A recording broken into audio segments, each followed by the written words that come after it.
back to another episode of Something's Pretty Cool podcast. I'm one of your hosts, Patrick Briggs. And I'm the other host, Erin Briggs. And today we have a very special guest with us today. This is going to be a great episode.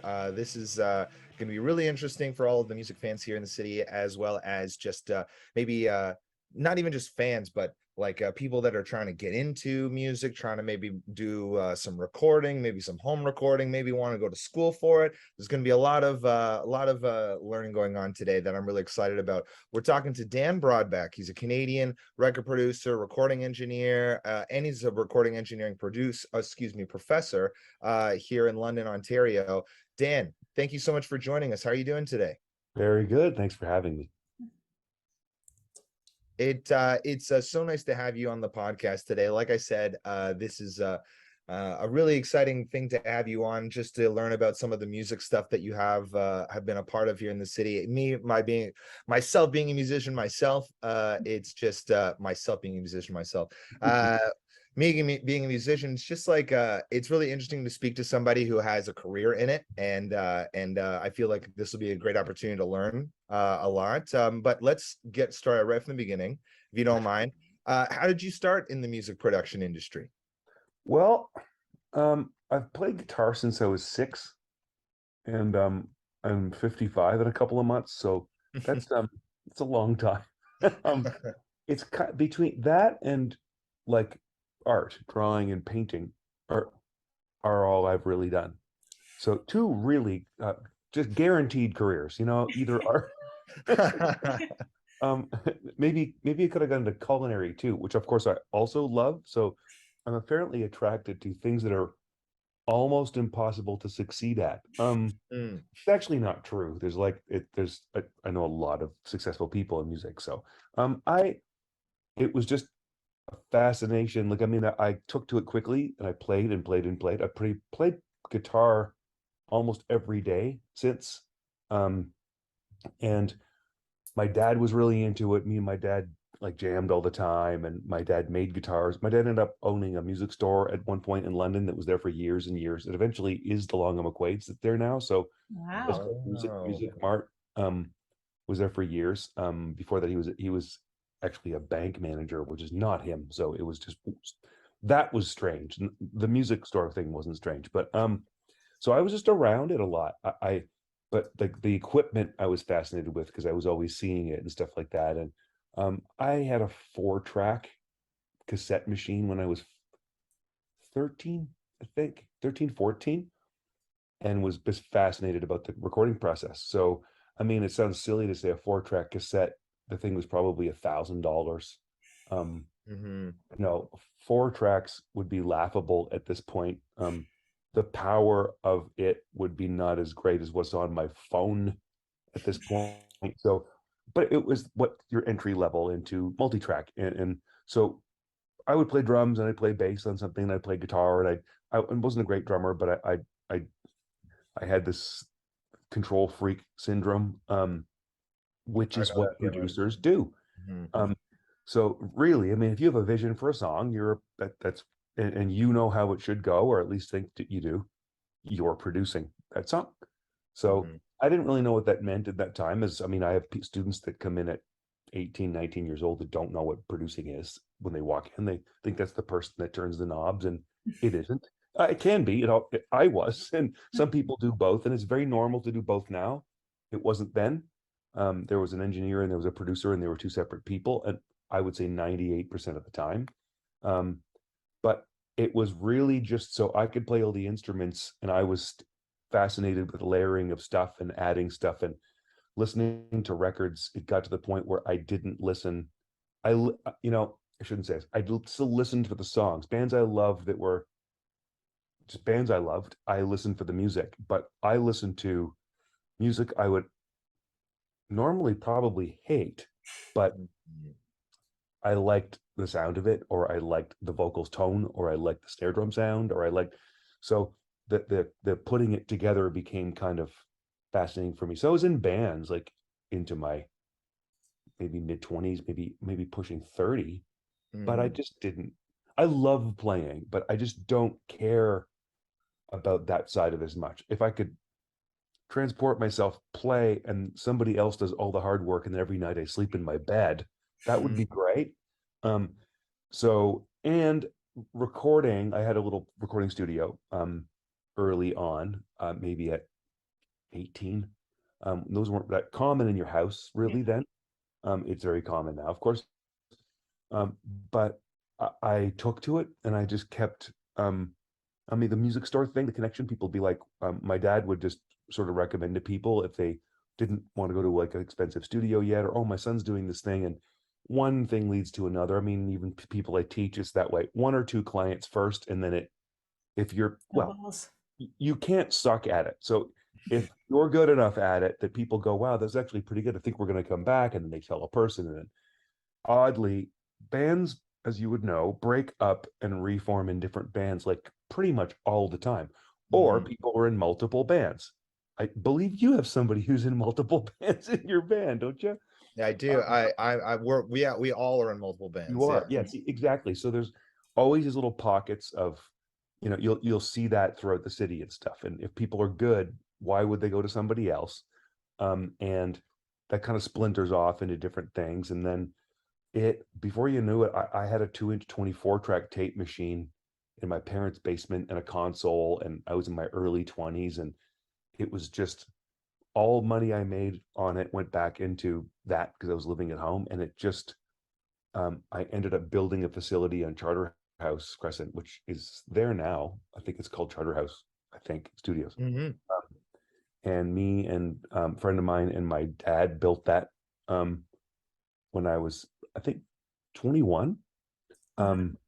I started this very young, so it's been like 35 years doing this professionally. So it's just been, it was a weird thing that it was just kind of this organic thing that I didn't go, I'm going to be a whatever. It just snowballed into this thing that I eventually closed that after 10 years. I went and became partners with two guys at EMAC. And then for about 8 years, I was there before. I don't own the studio. Well, my home studio is where I work out of, but if I'm going to record things, I record at studios. I mix here. And you know, you look around and I'm like, how the hell did I get here? Like, it's all, I never really, to be honest, I didn't want to own a recording studio. Never have. I wanted to make music, and I didn't really want to be somebody's assistant, and that route was the way to do it then. And I just I didn't think like, oh, I'm never going to do that, I don't want to work for somebody else. It wasn't like that. I just had this sort of drive to keep doing this, and it was working. And things took off quickly. Like, geez, I think I was about 20, maybe 25. A band called the Gandharvas came out of London that did very well in Canada. And I did their first two records, and I was like the old guy, and I was 24, I think. I think they were 21 or something at the time. So I was the wily veteran of the bunch of guys, like the father figure at 24 or 25 years old. But it was nominated for a Juno, and it was just really, it was like, oh, this recording thing's easy. So not knowing that a lot of ups and downs follow that. But quite frankly, if you're pretty good at this and you don't stop doing it, you eventually, it just does pay off. It sounds so silly. You got to be really good at it first. Yes, you got to be, well, as good or better than the other people that are around you. But it's just, if you don't think about, if you stop and think about it, you won't do it, because you're like, this is stupid. This is the dumbest thing anybody could do. Like, that feed a family of 4 off making records in London, Ontario. I'm like, that was dumb. It was fine. It's kind of, I think that if you stop and think about it, or if you start to rationalize it a little, you're already probably done. Totally. Most people I know that are really good at it or have had some success, just like, it was just blinders on from the time they were like 12 years old, and they're like, nobody was going to tell them they couldn't do it. And my parents were very supportive of it. So it was just, I mean, I think they were. I mean, my dad on the music store and stuff. I think we never really talked about it, to be totally honest. They're clearly supportive. We're now, but yeah. So long answer to very quick question. But you'll find that that's what happens with me. So no problem. That answered multiple questions. So that's good. Well, speaking a little bit about how you were saying that the people who get into it kind of have always wanted to, you're also teach at MIA for with Fanshawe. To start, could you explain a little bit for to our listeners what the MIA program is? Yeah, it music industry arts. It's been there since 1975, I think. So it was the first of its kind in Canada, second of its kind in North America. Still the biggest in the country for that. As far as people that go there, applications. We have about 4 to 1 of people that apply to get in, and that's pretty, especially for an industry that's tough to get into and tough to maintain.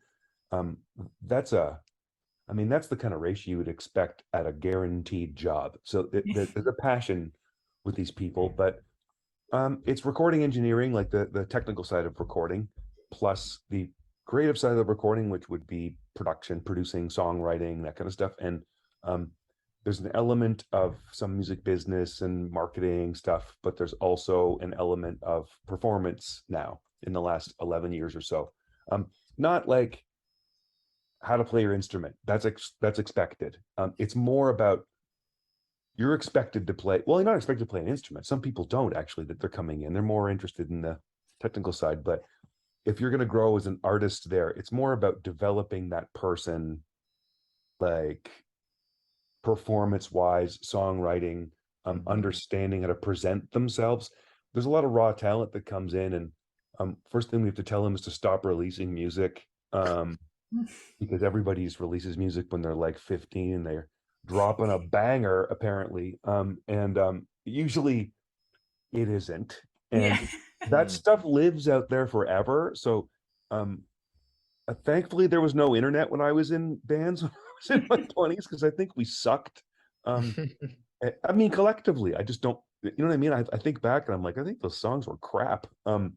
Way better songs from the students I'm teaching now. There's just so much music available to them that they're Mhm. exposed to so much stuff. But so it's kind of like a little mini music industry, from recording to writing to playing, tons of collaboration. Because with artists, like singers, musicians, producers, engineers, business type people, they all kind of connect and they form these little collaborations that oftentimes don't go away.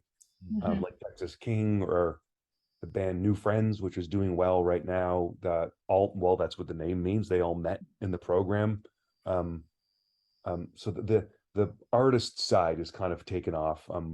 Geez, this year we had 2 album of the year winners in their Wow. category at the Junos. Like, first rap album female to ever win a rap album of the year ever is a grad from 2012 via Mighty, and Oh. Nice. Half Moon Run, who's really cool. Devin went to MIA in my first year teaching, which is 2007, and they won, I think, adult contemporary or adult alternative, um, which is like adult contemporary but for cooler people or something.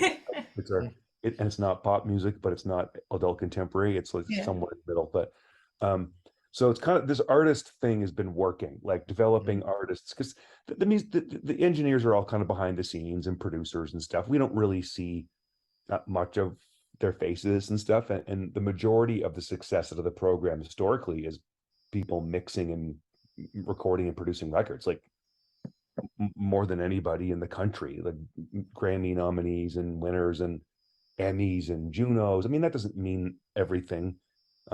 Clearly, there's some kind of recognition there, but lots of people who just have great jobs at Mhm. places that have to do with music too. That's just as successful. It's not everybody wants to be the cover of a magazine, or I mean, I never did. I'd rather, it's cool to support those people and make neat records and stuff, and make a new album every month as opposed to one every 2 years. And if it flops, your career's finished, or however it works now. I don't really understand. So um, it's just kind of every part of the music industry. And I've been coordinating for 6 years now, as opposed to just being a professor. And since I've always been a bit multifaceted and done a lot of parts of the industry, everything, I think everything except maybe managing. So that's kind of a necessity now. So it just kind of worked out for them that that's now normal to have a few roles in the industry, as opposed to I'm going to engineer rock albums, or that's, you may, but that's going to be a while from now that you'll focus, because you may need to know about 5 disciplines to be in the music industry, and that's just kind of the reality of it at this point. So, and you know what, our students know it, and they come anyway. So we're getting a passionate bunch of people. I mean, not everybody, you get people there that just kind of think music's cool and they paid and they barely show up. I don't really understand it, but the majority of them, that their parents are like, they're in their room every day and till 3 o'clock in the morning making music. They don't know what they do in there, but every time I hear that, I'm like, you might want to know what your kids Double check on do. that one. But but and you know, and that's how I was too. But you know, recording music all the time, all day, all night, just experimenting with it. So it's a neat program, and it's like it's, you know, we're all a little odd being artists and being musicians and being a little bit, you know, in high school, there was probably like you and one other guy, my best friend, we were in a band. Everybody else was into other stuff. We were the 2 guys that were in a band at a school of like 800 people. So um, when you get in there, there's 200 of them, and you'll have metalheads, you'll have punk rockers, rappers, country singers, and they all kind of meld together and become one weird family that actually kind of respects each other's music and supports. It's really cool. You don't see that in a lot of other areas, because we're all a little bit sort of outcast. I mean, in a good way, actually. It's people, I don't mean outcast, I mean like just a little odd. Like, it's not normal to be standing on a stage and singing in front of a bunch of people. So um you know, it's neat when they get in. I'm sure it's the same as in anything else, if acting school or whatever, where a whole bunch of people that are all interested in the same thing are all around each other, some really neat stuff happens. So again, you've asked me 2 questions, I've got to be on to 15 by now. 20. Well, how did you get started in the MIA program? Like, how did you start teaching and get involved? I obviously, because I'm from London, or most of my life in London, and so they obviously knew who I was, and I had friends that uh, uh, ran the program and taught there and stuff. And the coordinator at the time, in 2007, Steve Mallison, I think it was 3 days before school started, called me, and it turned out that a guy that they thought was going to take this job couldn't. So it's like, do you want to take Jack Richardson's old job and teach first year production? And I'm like, pardon? Like, first of all, that's a big shoes to fill. But um, I was 39, I think, and I'm like, I thought I thought that's would be something I'd like to do, but maybe a little later, because when you're in the middle of sort of the peak of your career, it's sort of an odd thing to. It felt like, should I be doing this? You know, but I was in London. It was only 12 hours a week because it was part-time. And I'm like, the hourly rate was bloody fantastic, and it's consistent. So I was like, okay, I don't have to do this forever. I mean, I could literally do it till December and say, I'm sorry, I'm out. It's a term by term thing. Oh, a month in, I was like, I liked it as much as I'd liked making music. Right. Honestly, you get the same sort of charge out of it I would do when I'd finish an album, when you finish a class. Like, I didn't think that would be that way. So it was like, I could see myself doing this forever, continuing to make music, obviously.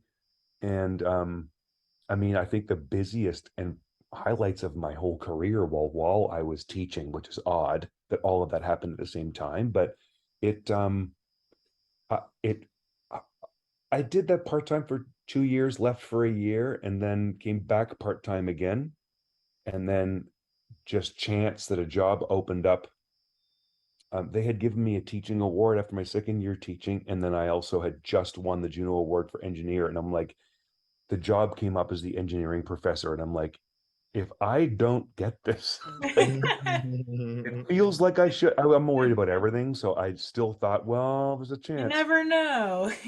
Yeah, in hindsight, it's a little silly, because if I was to interview that person, I think, well, you already were working here, but And then 6 years ago, the guy who was coordinating was like, I don't want to coordinate anymore. It's a big job, mostly on your brain, to be honest. It's the largest program of its kind in the country, and it's a large program at Fanshawe, so it weighs on me a Mhm. lot because I like to do things as best I can. So, um, but I was like, who else is going to do it? And they're like, they haven't asked anybody else, and I'm like, because I was always seeing what this guy was going through. It's hard. Mm. Um, and I said yes, and I actually love it. Um, so because I kind of get to oversee the whole program. So I went from, oh, I'm not sure if I want to teach, to running the bloody program. It's very weird. It's, if you just say yes to stuff and figure stuff out, some neat shit happens. That's all, I think. And it's a Absolutely. discipline, I mean, I've done since I was a child. This is like, I could talk about music like, well, too, every day, all day. So That's a very Henry Rollins sort of attitude, just like whatever opportunity comes to you, you say yes, and you take that opportunity and you take it to its fullest. yeah, and if it doesn't work out, it doesn't work out. But I mean, we teach that to our students, because I mean, opportunities, it might not be what you think it is. It might be something different. It might be something really cool. It might be I mean, our students get exposed to stuff that's really, they never didn't know existed, jobs in the music industry and stuff. And they come in and they want to be a singer or whatever, and at the end they're like, wow, I want to be in music supervision and play songs in TV shows and movies. They didn't even know that was a job, and it's a very good job. And we have some successful ones in our program, and it's like, wow, that's, so they're exposed to a lot of neat stuff. And I think that nowadays you're going to take the opportunity, and you might be in publishing or whatever, and sitting at a desk thinking, this is not what I wanted to do. But then you meet this person and that person, and you're around songwriters, and your next thing you know, a few years later, you're working with this, and you're not in publishing anymore. And so you don't say no to stuff in an industry like this. You take it, see what the hell happens, and realize, wow, I hate this, or this is actually pretty cool, or it leads to something else. So I think you don't hold out for a really good gig in this industry. You take something, and it most likely will lead to where your strengths are, I think. That's what I seem to keep hearing from people in music industries or in media industries, especially, is like movies and all that kind of stuff. TV is just like, it doesn't really matter what the first job is there. Just say yes, get involved, get in, and then start like you've said, become multifaceted with where your skills are at, and then make it known that you're like skilled at all these things, and then keep moving. Just keep moving within it, right? Exactly. You don't have to be an expert at all those things, but I think most of our students are interested in at least a few things like that. They don't even know what they want to do yet. They just know, Yeah. this is all I think about. I got to find out if I can do something with this for a living. Mm. And no, the success rate of students leaving is not high. It like, you would think, it's the most successful program of its kind, yet I don't know, like 25 of them out of 90 will be in the music industry. Now, Mhm. statistics posted on websites will tell you something else, but any school of any kind that tells you 80%, oh my God, that's just not true. Yeah. Mm. They call people and they're like, oh yeah, I'm working. And then, but they called like 40 people, but 3 answered the phone. And like the statistics are always kind of skewed, but we follow the students and know what they do. And the ones that are working, they knew it. And the ones that aren't, they knew it too. Yeah. When they're graduating, they're like, this was the best time I've ever had in my life. Like, I'll cherish this for the rest of my life. I've made my best friends here, but I don't have the stomach for this. I will not do this. They almost, a lot of them know it when they leave. So Mhm. it sort of separates the people who are very serious about this, who just don't stop, to the people that are like looking at that person going, I don't have that. Like, Mhm. they don't stop thinking about this. I mean, I do a lot of other stuff too, outside of music. But it always comes back to this. So I don't know. It separates the people that want to do it really to the people that I thought they did, I think. Because it's not for everybody, I think. Yeah, it changes it from going from just like an interest. I enjoyed playing in my band. I liked like doing some basement recordings with my friends and stuff, being like, oh, then you go into it and you're like, oh, there's a lot more to this than just hanging out with my buds and recording and having some There is. fun. Yeah. And if you're really good at it and you've got a really good, it's a people industry. So if you're really good with people and stuff, I think you'll like, I've always had a good time with it. I have fun in a recording studio. If I don't have fun, I'm out. I didn't get into it in a difficult business to be in for the actual process to also be awful. So um it has to be fun to me. And if it isn't, and it's kind of funny because you have a blast recording and working, and at the end of a couple of days, you're like, how the hell did we get this stuff done? It feels like we just laughed and goofed, or not goofed around, but and that's not for everybody either. It's just it's the way I like to get work done. And I it but I've done this for since I was a child at this point. And again, a lot of our students have. That's their thing. They, you know, uh, sometimes they're like, oh, I have a passing interest sort of playing guitar a year ago, whatever. But the majority of them, they're like 6 years old, 10 years old, whatever. They're like, I play a little bit of keyboards. They're just, they can't think about anything else. I Mm. don't care what kind of music it is. That's actually one of the cool parts, seeing like metalheads hanging around with like whoever pop singers, and they're all buddies and they're getting along, and they're like, I thought I hated that shit, but you're okay. Like it's kind of breaks down barriers. It's cool. I mean, Hmm. that shouldn't exist in music or any art anyway. And it's really neat for that to have this little microcosm we've got going on with like, in 2 years. It's really neat. Well, speaking of how these like kind of different areas of music come together in such interesting ways. You've actually had a great opportunity to work with a bunch of great local bands on their recordings as well, not just in the school, but further outside. I mentioned beforehand, the episode started, you've actually mastered some of my music with pro wrestling, which I'll say on the episode as well on record that sounds incredible. And like I remember when we listened to it in comparison to stuff we'd already released, it was just like, oh my gosh, it's so amazing. And it's just and it's a really great opportunity for a local band to be able to have this opportunity to work with somebody like yourself. Could you let the audience know about some of the local bands you've worked with? Obviously, Pro Wrestling the Band, don't have to give me any more compliments. I've gotten enough. Yeah, but give us some ideas. Do you have any fun stories, memories of working with any of those local bands as well that you want to share? That kind of thing. Yeah, like the last, like for years, well, for the first bunch of years, that's what I did. It was London bands. And then one London band, the Garbs I mentioned, took off. Um, so that led to a lot of interest from outside of the city, all over the country and stuff. And so people were coming around to London, Ontario from all over the place, which I found strange, to be honest. Honestly, I was Yeah. like, why are you not going to like a real person in a real studio? This is weird. I took it, but and then after like when I moved, I did anything I could do. I had to eat. So some stuff, not everything was great, right?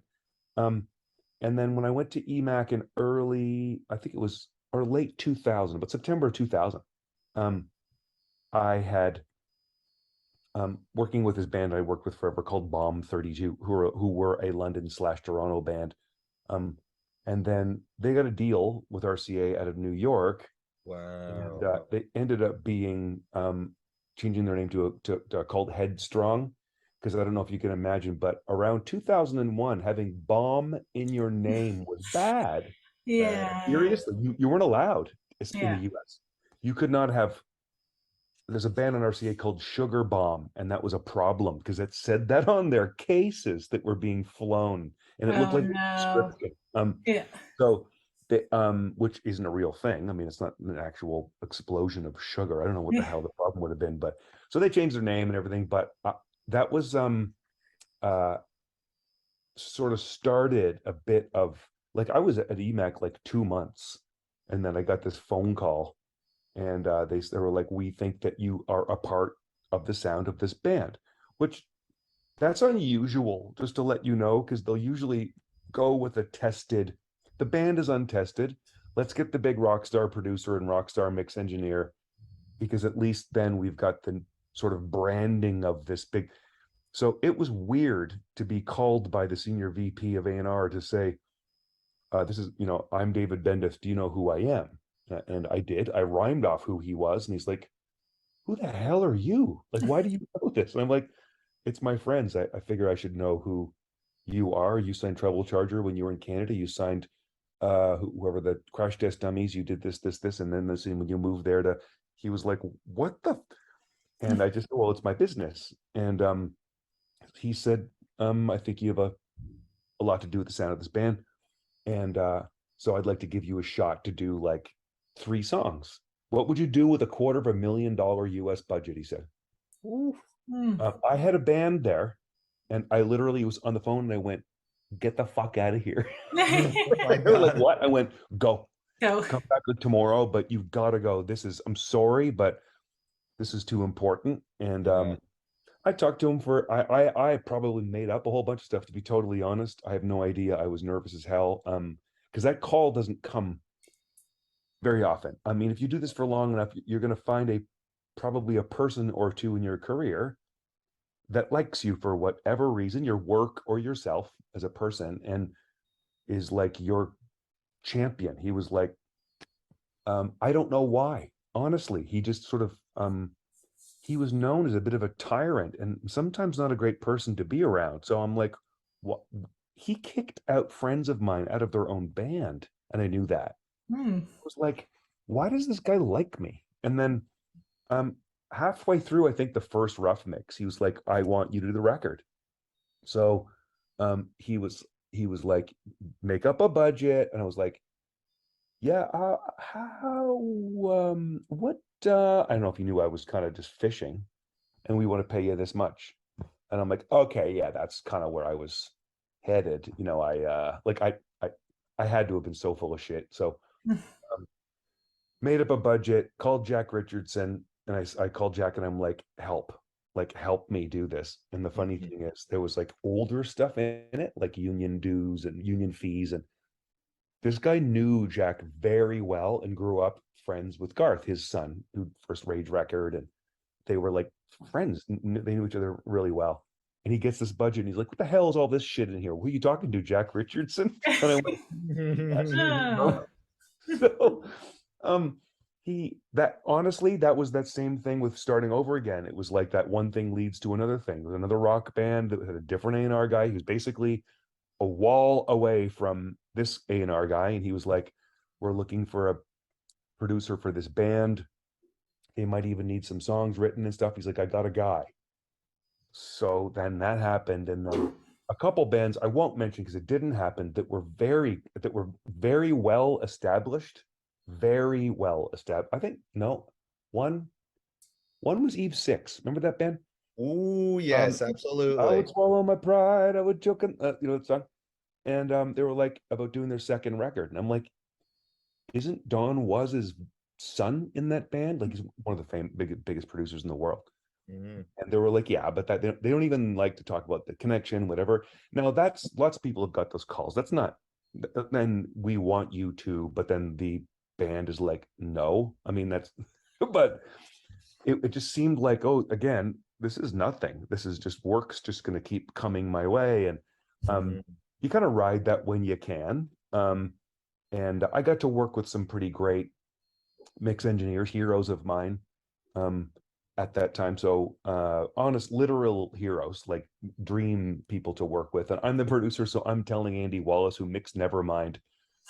Plus, I mean, he's the biggest as far as like heavy rock music and ever. And telling him kind of what to do. Like, I don't think I like that. Can you turn the vocal up? It was just like, what the hell am I here for? And that led to the Dolores O'Riordan thing, which so the Cranberries singer, and which was just supposed to be like a 2-day, 3-day thing in Toronto, and it was 12, 13 years. So that 12 or 13, that 15, 14, 15 years, if you go back to the RCA records, I didn't work with anybody in London, like nobody. I was too busy. And second of all, I think there was like a misconception that maybe I was too expensive, or, well, to be honest, at the time, I probably was, because the money I was getting from them was quite good. Um, so I just didn't work with any London bands. When I stopped working with Dolores, I think the first, it might have been Ivory Hours. Um, and they did well from that, actually. But I hadn't worked with a London band in so long that I was honestly completely out of the loop.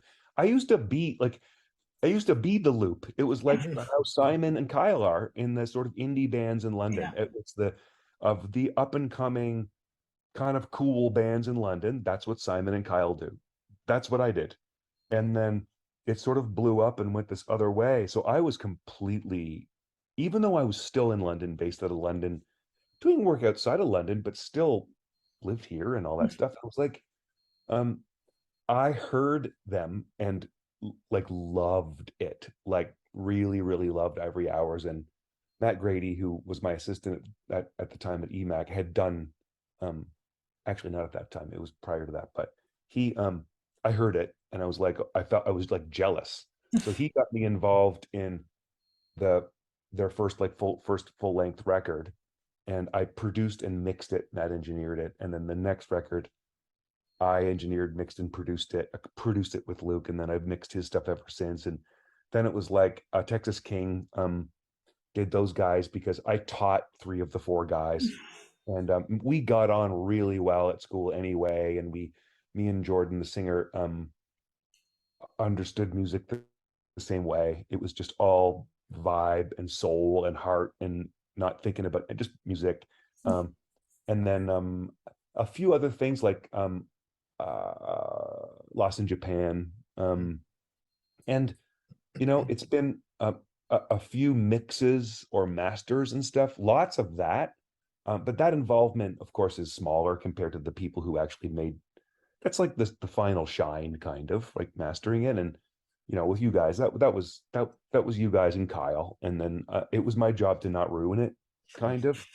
And it can be ruined, believe me, mastering can ruin a record. But so there was this really big lapse of, I was a massive part of the London, like the 90s into early 2000s, but especially from the early 90s, like so many cool bands in the early 90s anyway. But in London, there was a really cool scene.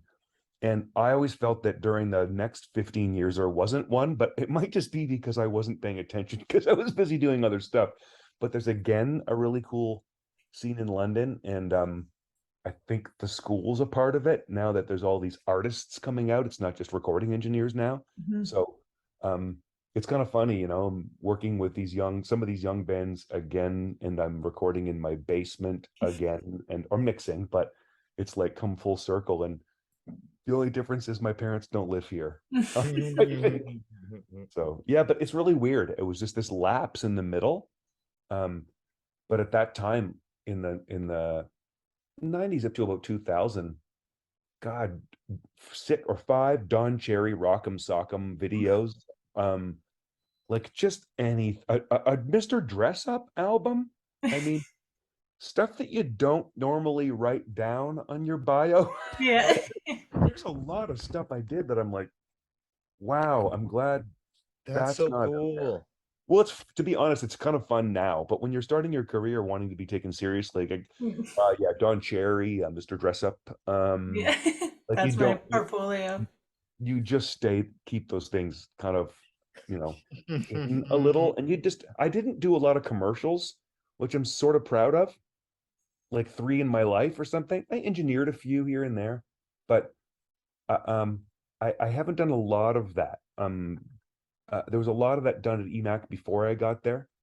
Um, but I didn't do a lot of that. So I think I would do a different job.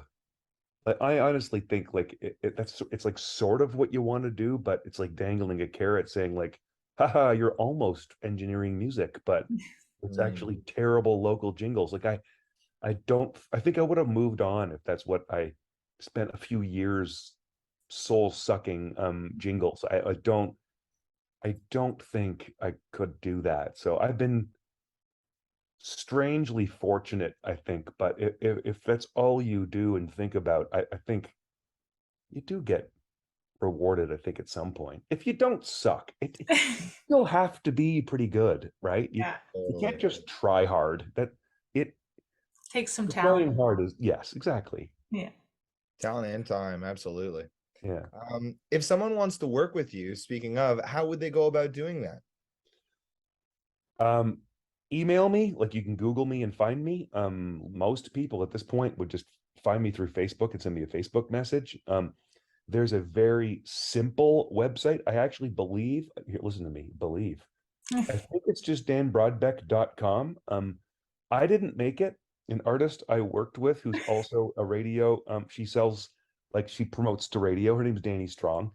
Great person. She's out in BC and great songwriter and singer and stuff. And I've played with her sometimes. And her her husband was a drummer in the band called the Salads. So that's how I met No hers, way. because I did everything they've ever done. And Grant is a crazy drummer, and his wife is kind of they would say country, but it's more like Sheryl Crow than like Americana Yeah. kind of cool.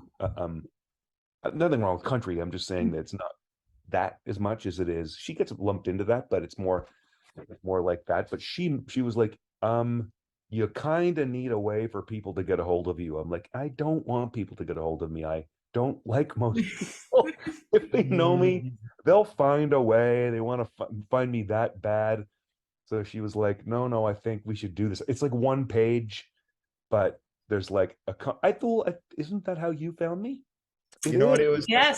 Through the Squarespace form. I've been emailed, I think, 5 times in my life from Yeah. that. But some people would know me and know about the Fanshawe stuff, so they would kind of search Google that way. And a lot of times these days, it's Facebook. People Google my name, they're like, they see me standing with a guitar, they're like, it must be that guy. There is a professional page too, like there's a personal one, but there's a professional one that I don't ever check and never answer messages. I'm really professional, by the way. Yeah. I never ever carried around a business card. Shameless self-promoter, really. It's Yeah. sort of bad, but and really it's just the normal. If you Google me, you'll find a way at this point. Yeah. There's Dan Brodbecks are not, there's me and like a really high-end contractor in Nashville. And so we fight for who's the first hit every now and then. Like if you Google my name, sometimes it's him, sometimes it's me. He's clearly successful. Yeah. So very uncommon name in North America. So it's like you'll find it. At this point, they're like, Brodbeck, are you related to Taylor Brodbeck, the tattoo artist? And I'm like, yeah, that's my daughter. My dad used to get that. Are you related to Dan Brodbeck? He's like, related. You wouldn't do this if it wasn't for me. So, but yeah, it's pretty easy these days to find basically anybody. And I love, like, I won't do anything. I have to really like it. It took me a while to do that because for many years I just took everything I could get because I had to do this to eat. And then when those bigger records happen and some of those artists, and I'm teaching now and stuff, it's a lot more selective, but I'm not as expensive as some people would think because of I don't do this for my only career anymore. So I'm doing stuff I can't not do this. So I love it. And sometimes I think like, oh, well, maybe I'll just mix for a while, or I don't want to be in the studio with the band. And then I'm like, I love being in the studio with the band, and then go into a studio with the band. And so I like so many kinds of music that I've never really been pigeonholed as, oh, that's the guy that does this. Because if you listen to Headstrong, it's early 2000s rap rock, except with extremely intelligent lyrics, which is probably why it didn't do that well. It did fine, but not like, it was probably too hard to understand for people that really loved Limp Bizkit. It was just really heady, actually. It was really good. Great band. And then, but that's very different than Dolores from the Cranberries. I think her stuff might be the stuff that it was me and her basically. So that was our music. So that, but even that, if I listened to what I did there, but a few years earlier, I wouldn't have made that music. So I like so much. I've made country records. I love, like, it's crazy. I love music. So if I don't think I should do it, I won't do it. I'm like I said before, the New Friends guys, the guys I taught, um, I was like, you should work with Luke from Ivory Hours. He does kind of pop music, but a little bit odd pop music. Like people are like, I don't know what this is, but it's quirky, interesting, and I like it. Um, and these guys were like that too, but different, but similar. I'm like, I shouldn't do this. I'll mix it, but I shouldn't. And it was weird actually passing something off and kind of make like matchmaking like that. And it worked. And I'm like, wow, this is actually pretty cool. Like referring to people that I think could do a better job than me. Because for years I'm like, first of all, nobody will do a better job than me. That was what was in my head. Yeah. And I wanted all the music. Like I needed all of it and I wanted to not turn anything down. And that's silly. But it's something you absolutely have to do when you're starting your career. So, it's a crazy industry, I'll tell you that. Yeah. Speaking a little bit about that, I'm curious to know what made you kind of like decide to stay in London after you kind of your career might have popped off a little bit. You're getting these great deals to work with these uh, great bands. Like many big producers or recording engineers would go to Toronto or go out west or move down to the States. Why did you decide to stay in London? I had this ridiculous view that people'd come to me. And when you look back at it, it was so weak. Like it worked. They did. The Dolores' second record was done in London completely, whereas her first one, we were all over the place. Um, and she did come to me, and that was actually like, and the RCA records too. They were like, "Where?" And I'm like, "Well, there's a London in Canada. It's kind of near Toronto." They're like, "Oh, okay." Okay. And it was also very cheap and stuff, and they didn't really care where it was recorded. But sort of, it is odd because I think anytime I went to Toronto or went to New York for like a industry thing, the connections you make and the conversations you have they can be life changing. So it it it is a little weird to stay here, but I had family here. Like I had two kids by the time I was 27, 27. Um, and um, I had this idea that I was going to be my favorite producer and my dad. Um, that's a difficult combination. I'm going to let you know, being a proper family person, but I actually like my family more than I like music, and that got me and kept me my gig with Dolores, and um, that's the best gig I ever had. I mean, you don't get to work with somebody who's done what she did for 12, 13 years. And that was like, it was basically like flying first class, if you want to call it that, for like 12 years. Very difficult to go back to no budgets it um and it was all about music. It had nothing to do with anybody else listening to it, no record companies, who gives a shit what anybody thinks. It was like, I've never done it any other way. This is how I do it. If I don't like it and you don't like it, we won't put it out. If somebody else doesn't like it, fuck them. That was it. So that was cool, but the thought barely crossed my mind. Yeah. Things were going well enough here, and I think that I thought, well, if I go there, I will clearly be an assistant engineer. I don't know if I want to start over now. Do I want to? Um, and I was having so much fun. Yeah, there was times where I'd look in my day book and go, how the hell am I going to eat? And then somehow things filled up all the time. Like it just did. I don't, and it just kept going. So there wasn't much time to think about it, but I was more interested in my life as a person than having some massive career. I don't give a crap. I just love music. And if I could eat off making music, I'm like, how, how does it get any better than that? Like, Agreed. I was asked to tour with Dolores once. It would be like a year as a like side guitar player. And also she's like, oh, you can play keyboards a bit. I'm like, don't play the keyboards. I mean, I kind of do when I can program it and stop and play it again, but I couldn't stand in front of. She's like, well, we'll find something for you to do. And it was like, that would be a year of my life. My kids were like, oh, probably like 12 or 13 and 15 or something then. And I'm like, that's a pretty large like amount of time. And I don't like going away for like a week. Mhm. So I like the work we get done, no distractions, blah blah blah. But I like home. It's there's no other reason. It sounds silly because I would tell people, students now, to get the hell away from here. Go to Toronto. Um, go wherever.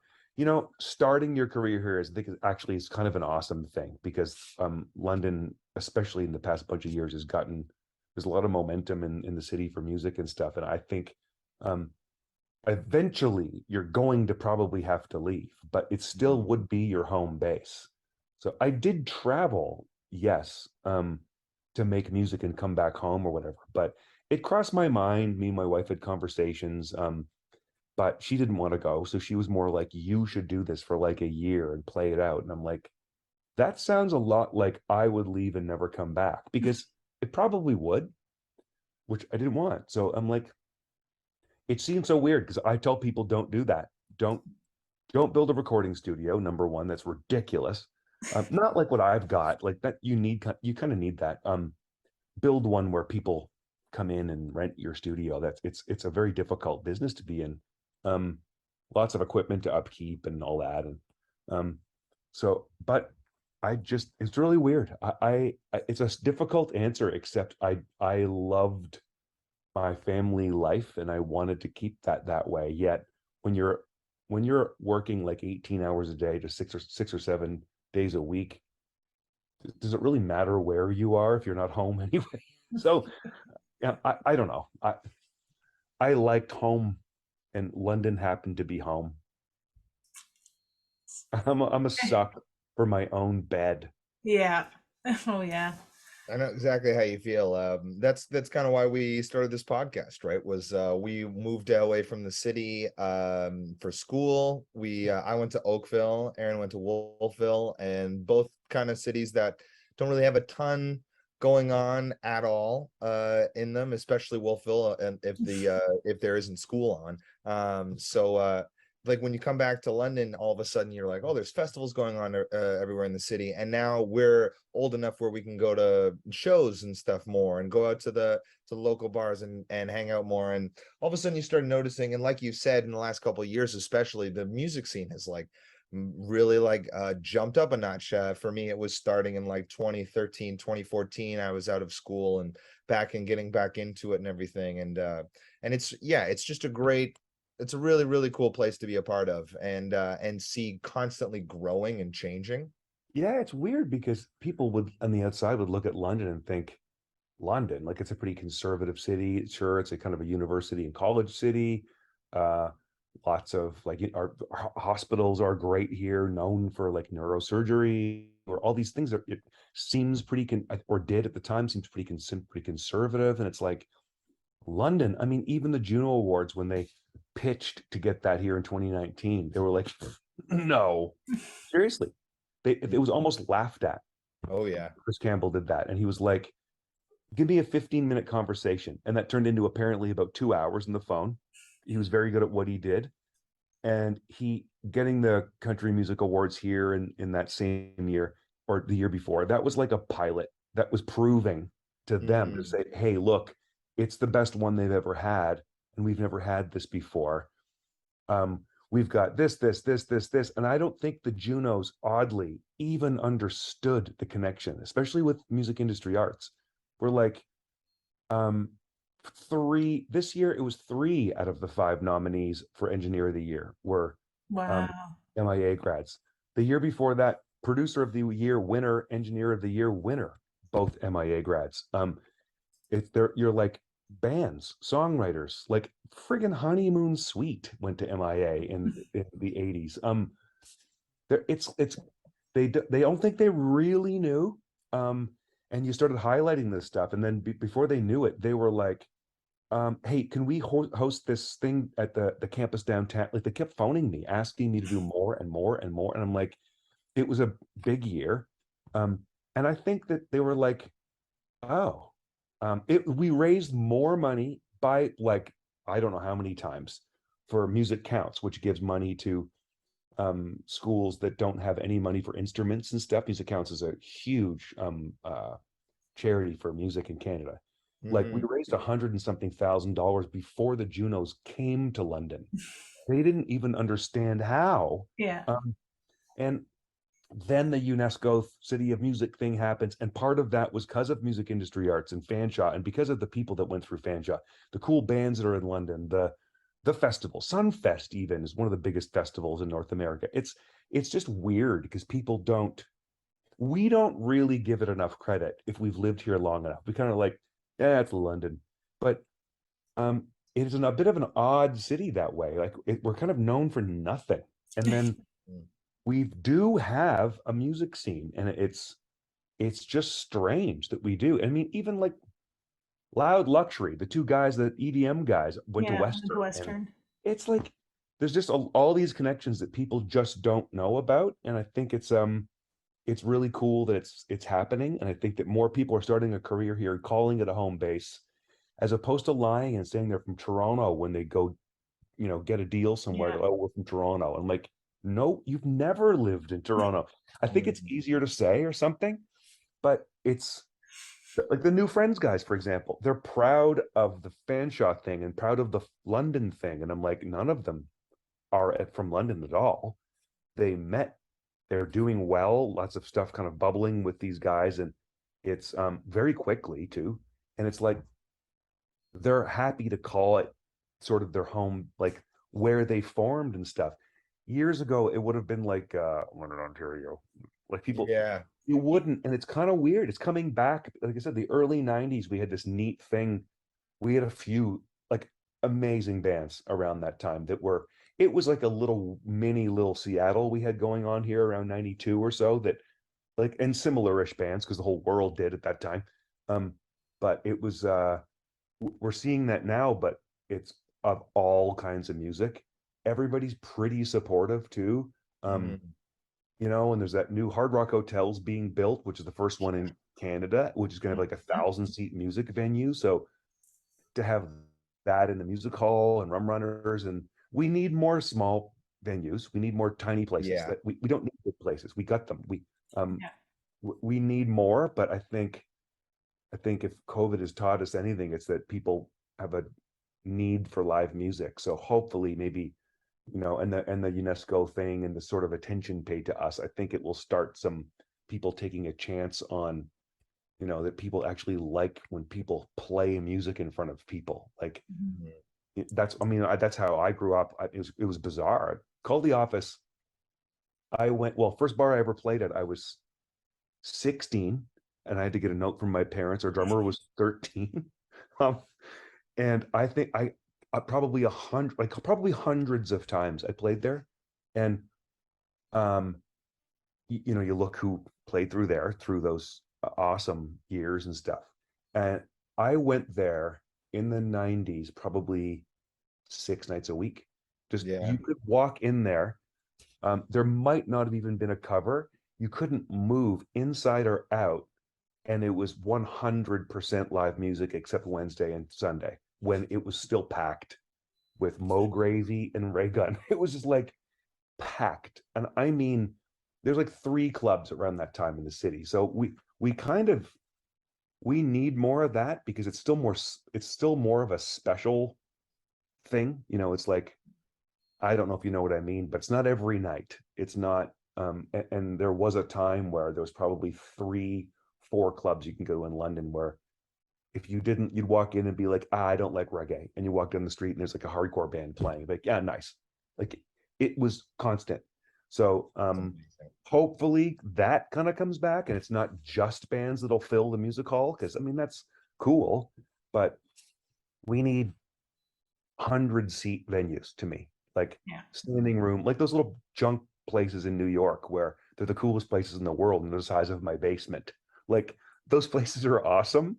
So I hopefully, I hope that comes back here, because it honestly is a cool city. It doesn't, I have to defend it. But yeah, I think it's great. I'm proud to, I mean, I technically don't live there anymore. I'm 35 minutes northwest of the city, but I'm still in London, really. Mm. It's Middlesex County.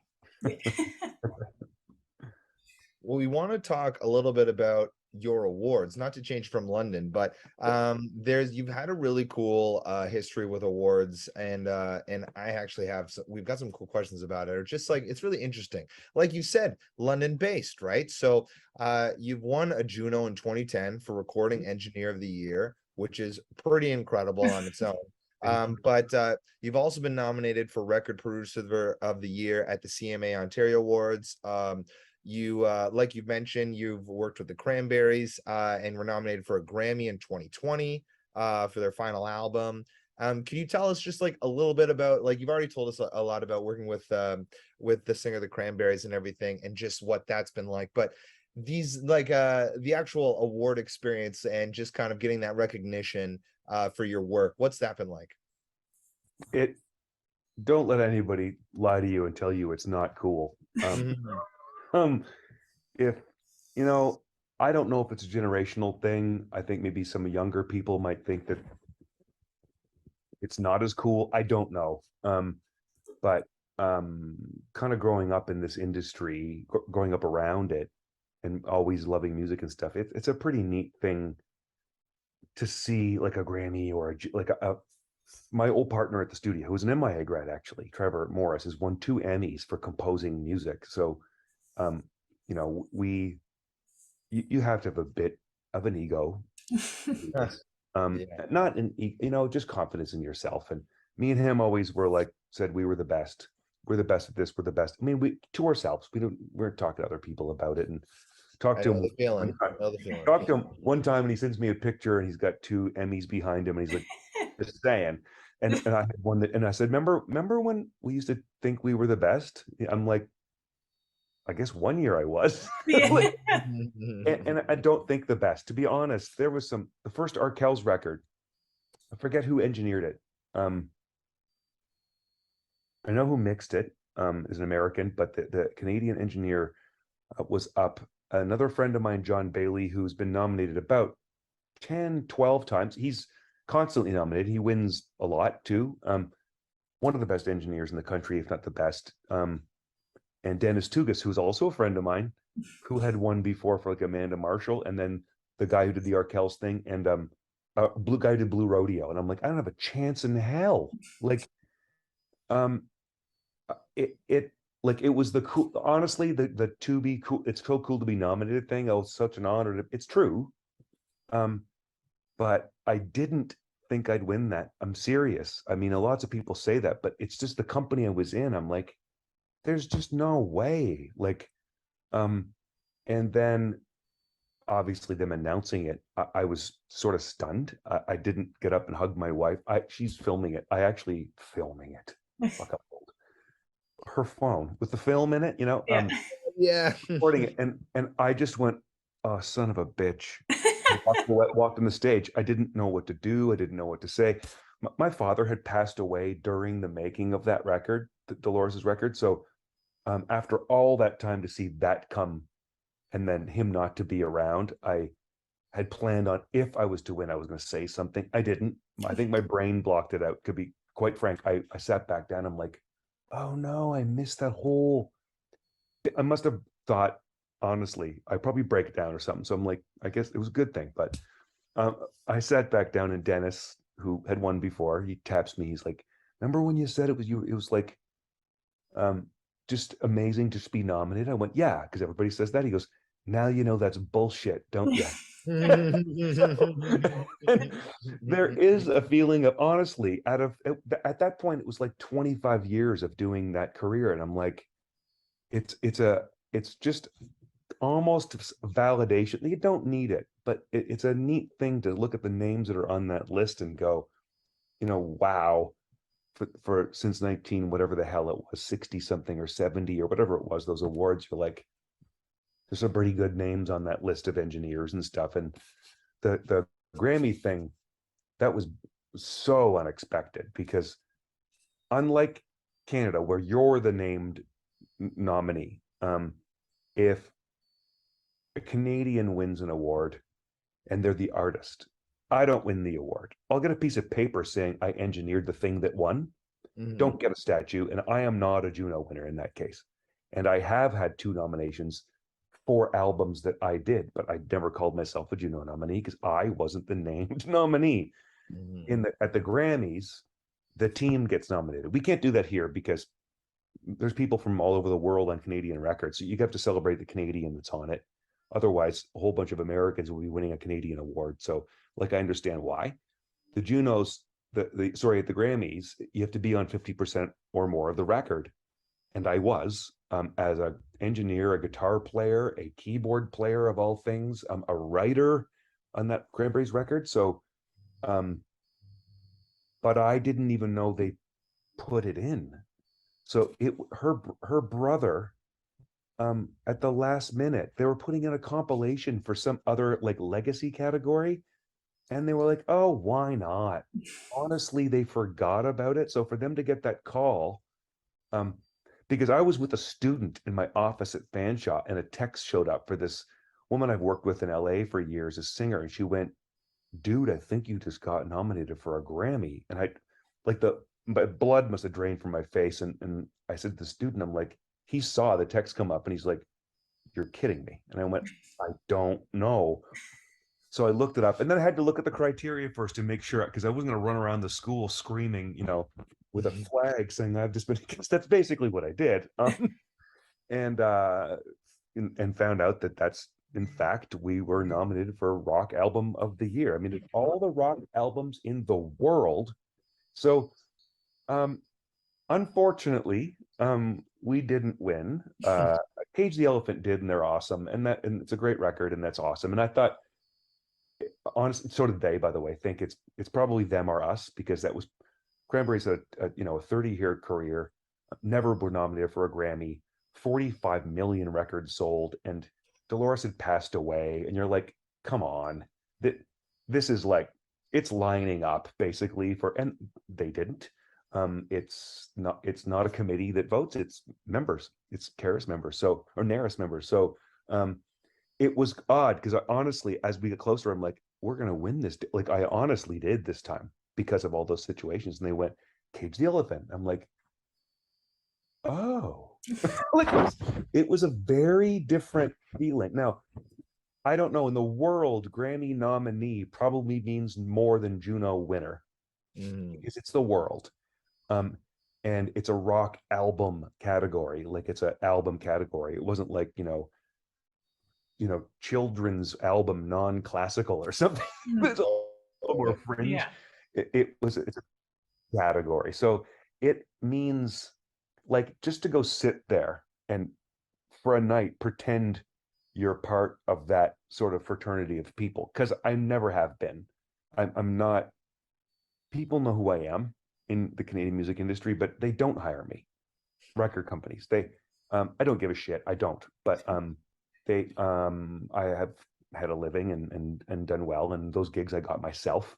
So it's like there's a sort of fraternity of people that everybody knows everybody, and I've always, and that's the London thing, sitting on the outside looking out into Toronto. It's like, that's that London guy, or people in Hamilton, or people in Oakville, or that sort of areas of cities that are near it that are considered lesser by that industry. Bullshit. There's been lots of amazing people that came out of all these cities and stuff. So to me, I was this close from saying at the Junos, well, will any of you hire me now? And I thought, like, this is not the time to be a prick. I am in my head, but I think I'm not going to say that out loud.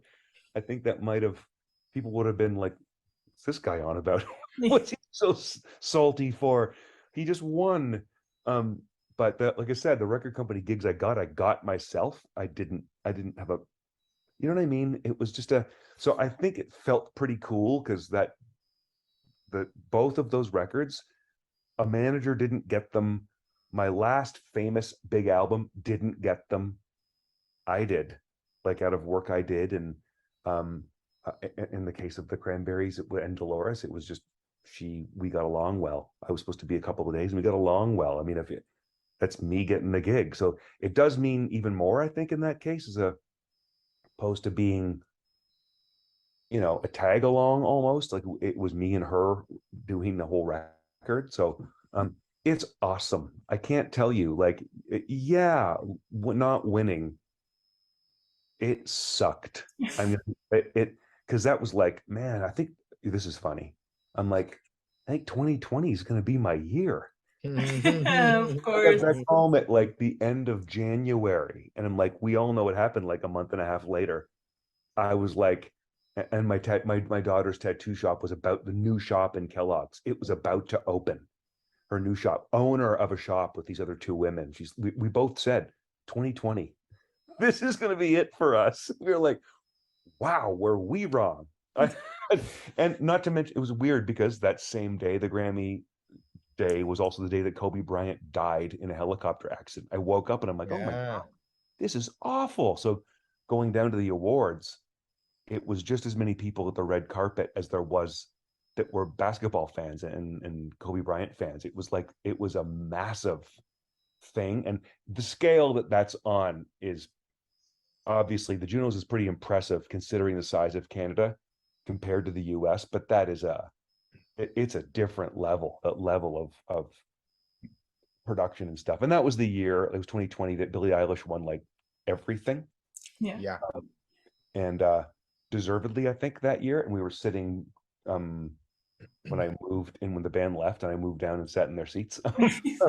we it was just pretty cool. You're like, oh, there she is getting up with her brother winning more award. Like it's odd. It's just normal. It's just people that make music and they feel the same way. There's a few of them that probably are like, I want to win an award, but most of them are just like, I just got into this to sing some songs and eat by singing. I did not think about being famous. I didn't want to, you know what I mean? And it's and the more you know of people like that, the more they are like that. Everybody's pretty damn cool, you Yeah. know.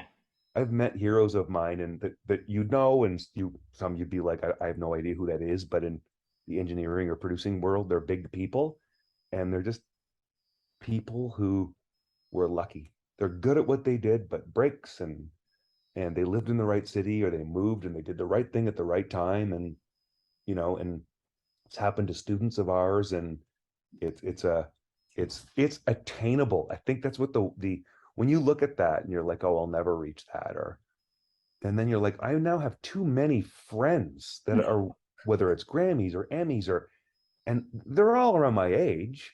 So you're like, this can take a long time. That's all. If you're into it for this long, something's gonna happen. I mean, our guy used to know, called it the art of hanging around. That's what he called it. If you're around long enough and you keep doing this, something's gonna happen, I think, because you eventually just do enough stuff. People go, oh, come on, just give something to that guy. I think that's what Help it them out a is. little bit. Yeah. Yeah. Well, Dan, thanks. We're getting just to the end of the first portion of our podcast, but we're going to get into just some London-based questions, kind of. Yeah. Ireland's pretty cool. But before we get into that, how can people find you? Is there anything you want to plug? If you have any upcoming projects that people should listen out for? You know what? Difficult to say. I think there is, and I've said this on another podcast, it's got to be a year ago, but there's a record I'm working on that I can't talk about, actually, contractually can't talk about, that I'm really excited about. So I'll tell the world when that comes out. Don't worry. Everybody will know. Could be months from now. It's sort of down to the wire. So, Very cool. but honestly, it's been, these last couple of years have been very, very difficult. So I'm mixing a lot of things, like one-offs, a few songs here, 2 songs, 4 songs, mastering stuff. I do love that. So that New Friends record that's coming out, I only mixed 1 song in the record, but as their teacher, there's their professor, I'm just as proud as if I made that record. And that will be short. That'll be coming out shortly, actually. And but Fanshawe played a part in that, so I almost consider it even though, like I said, I just mixed one song, and I didn't even want to. I'm not, that's their thing. They're going to move on and do what they got a deal, and they're doing their thing. But that is exciting. But again, just as exciting for me. But I can't think of anything. A couple things, but I'm not. I'm not. I'm not going to do it. Big news coming. I can't do it. I can't. Yeah. I can't do it. Well, if we're gonna get into London-based questions, let's start with the toughest one first. Mhm. How about your favorite place to eat in the city? Oh God, I love food. Kanji Chan. Oh, It's the best Chinese restaurant in the city, and my soon-to-be son-in-law, his mother, who's they're half Chinese, half Vietnamese, said it's the only Chinese restaurant in the city that isn't really bad white people food. oh, Oh, good to okay, know. cool. I love That's a tough one to answer. I'm going to be honest with you, because I love food and I love cooking, and it's I might answer that differently like tomorrow. So Mm, I had a really great bad answer. hangover yesterday. So it is really more difficult answering that question, because I'm still kind of coming around, to be honest. You could, yeah. If it was a different day, you'd be like, but I need a burger today. You Just know, taste it's, it, yeah. yeah. 100%, yes. Mhm. London has been known a little bit as the city of neighborhoods. Do you have a favorite neighborhood in London? I grew up in Lockwood Park, and that's out Wellington Commissioners-ish area. Not as far as White Oaks, not as and I grew up there. And my sister still lives in the house. When my father passed away, my sister moved in, and we go there for Christmas. And so I would say it's gotta be. I lived in one neighborhood in London until I got married, and we moved like you change like pants. We moved so often, they weren't really my neighborhoods. I don't look back at those. So my neighborhood is definitely sort of that, and I had tons of friends in Old South growing up. Yeah. Where we just get together and drink a lot and listen to the Clash every day. So that was as loud as we possibly could. It's a Nice. great time, to be totally honest. Yeah. What about a London small business that you couldn't live without? My daughter's tattoo business. Definitely. Common ground tattoo. I had like one tattoo before she was a tattoo artist, and there's a lot, and I hate it, by the way. I hate every second of it. I like it when it's done, but and I say that because obviously it's my daughter's place. So I do love a lot of, in the old day, I would have before said my dad owned a music store. At that time, it was John Ballone's and Music Mart. Those were the two music stores, and my dad owned Music Mart. So, but I wouldn't call Long and McQuaid's a place I can't live with it. I hit buy now and it shows up at my house. That's not really the same thing. Yeah. So shop, I would have to say like a homegrown kind of place. But I know it's a shameless plug of my daughter, but I'm there anyway. You got to Well, do it. You got to support the fam. Yeah. We'll have to check it out too. I love getting tattoos. So I'm sorry, I'm with you. I hate getting them. I love having them. Yes. Me too. I hate, and I'm not making, I don't make no bones about it. My wife feels literally nothing and falls asleep. That's Asleep. She the finds it dream. relaxing. I'm like, I'm being burned with a soldering iron. Feels like, Mhm. how is this? But yeah, I do love it. Hate it, but love it. It is a true love-hate relationship with tattoos. Yes. Yeah. If you were to have a perfect day in London, so like if you have Saturdays off from when you wake up to when you go to bed, what would it entail? Oh my God. That's so hard to answer. I am such like I spend so much time at home. I don't just mean the last couple of years. I mean like I honestly, that's really difficult. I mean, it got to the point in London um I had a pool at that house. Like, I live in Elsa Craig. It's basically like a little village that's like half an hour north of the city now, but on your way to Grand Bend, kind of not that far from 10 minutes from Lucan, so it's basically London-ish. But even then, I mean, I loved the city. It was a safe place to be, etc. I don't. Oh my God, that's gonna have to stop. It's the problem is it's a group text with my family, so it once it starts, Never stops. it doesn't. Oh my God. Okay. I don't know what they're talking about. Sorry. I would honestly, I can't, like, just being around in London. Like, I grew up, well, from the time I was 10 years old. So I spent so much bloody time in a recording studio in London, whether it was my house, the music store, or my house, then the place on Charterhouse, and then EMAC, and then, my time at Fanshawe. My entire time in London has been based around music. Mhm. So, like, your average day for me would have been something to do with music. Like, I can't think of, let's get up and go here and then walk around. And honestly, it's like, I think I've done so much of that that it was like, it kind of feels like I've missed out on a lot of stuff now. it's, it's actually kind of funny. I mean, when I was older, going out like nighttime, it was awesome. I mean, it was like, honestly, literally every single night there'd be a band to go see. But your average, like, Saturday, I was probably recording a song or playing guitar. That I could do that anywhere in the world, but Mm. terrible answer. I'm sorry. So during the day, all day, you're recording or playing, and then where would be your go-to place at night to go check out music? When I was younger, it was The Office. There's no question. Mm. Again, only mostly because of variety. There were always great bands, but you could see almost anything at any time. And I like so much stuff that sometimes it was purposely going for the band. Mostly it was just like we didn't care. It was loud live music and we'd go. And that was the place, honestly, I think for me at that time.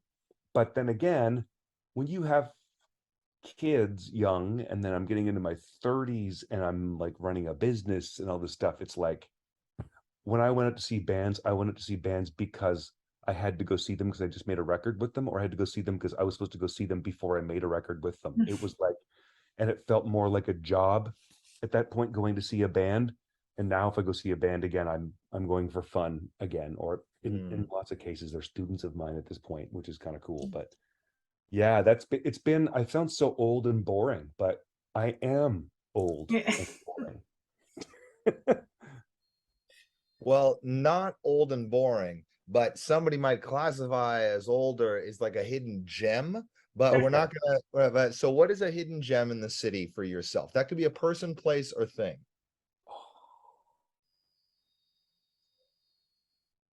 Oh my God.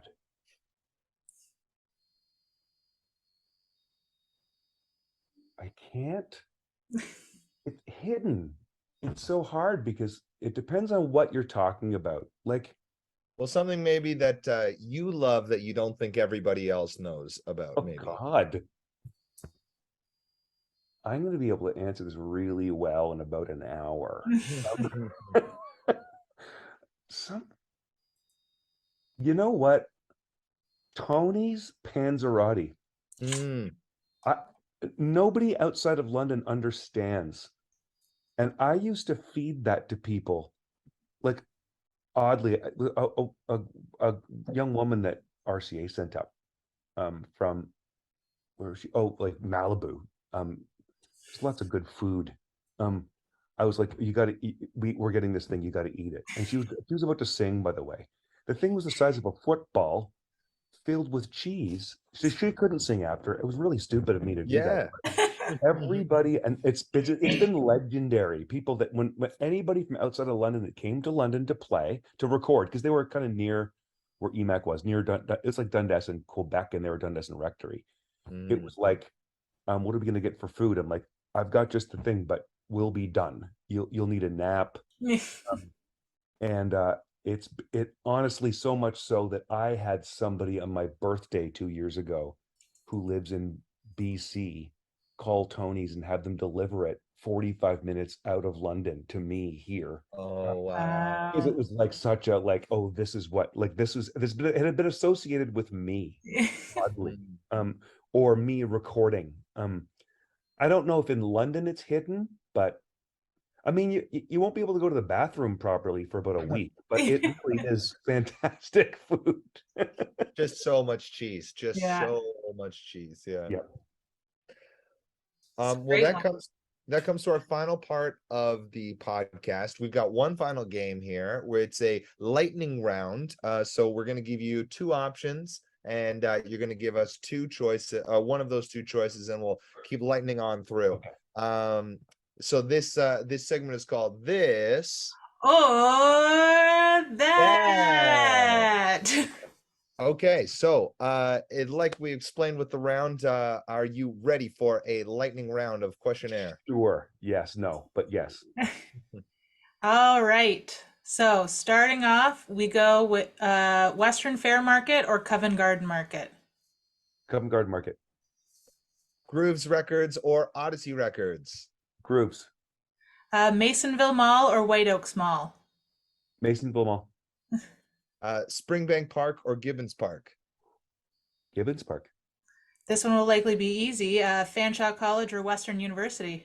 Fanshawe College. They pay me, London Brewing Co-op or Anderson Craft Ales? London Brewing Co-op. Brown and Dixon or City Lights? I don't read. Same. Need to read more. It's an ADHD problem, but yes, I don't read. Bike the Thames Valley Parkway or hike in an environmentally significant area? Bike anywhere over hiking. Fire roasted coffee or Asmara coffee? Ooh, fire roasted. I do love coffee. Lastly, but definitely not leastly, Highland Theater or Mustang Drive-In? Oh, Mustang Drive-In. There we go. Boom, boom, You made it through. Did it. And just like that, Dan, you've made it through our lightning round, but also the podcast as a whole. We just want to thank you so much for taking the time for speaking with us today. This has been hugely educational for myself and for our listeners as well. Is there anything you wanted to leave our listeners with now? Oh, I gotta shut up. No, I think I've left everybody with too much. I honestly thank you very much. It was a lot of fun. So thank you for having me. No problem. Hi, I'm Dan Brodbeck. I'm coordinator of music industry arts at Fanshawe College and producer of lots of different kinds of music. And you're listening to London's Pretty Cool podcast.